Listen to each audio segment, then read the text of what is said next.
So this new development project was supposed to honor and empower Charlotte's Black community, but instead it just ended up screwing it over yet again. Let me explain. Back in the 60s, there was this thriving Black neighborhood in Uptown Charlotte called Brooklyn. At the time, it was one of the only places in the country where Black residents could live, work, and truly thrive. But that all changed in 1967, when the city decided Brooklyn didn't belong anymore. You see, city leaders claimed that the area was blighted. They said the buildings were too old, the area was too crowded, and that it lacked many modern amenities to make it livable. But rather than investing in areas like they did for the rest of the city, they decided that the best solution was to tear everything down and start over. And even though most residents own their land outright, the city actually had the power to kick them out through a Jim Crow Act that allowed them to clear out blighted areas under the pretense of urban renewal. The residents were devastated when they heard that their homes and schools would be bulldozed over, especially when they found out that what would be replacing them would be parking lots, a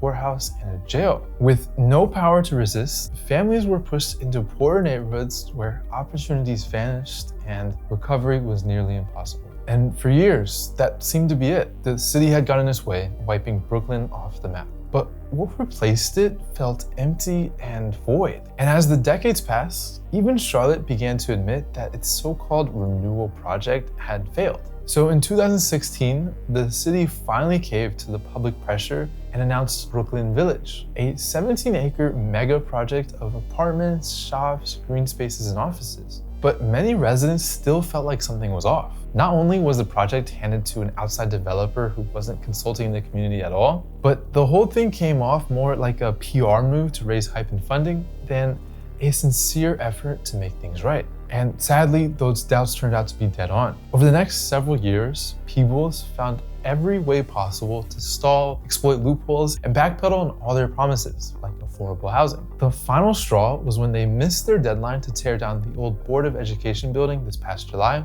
and now Charlotte is pursuing legal action against them, leaving Brooklyn Village all but over, and the Black community once again bearing the cost.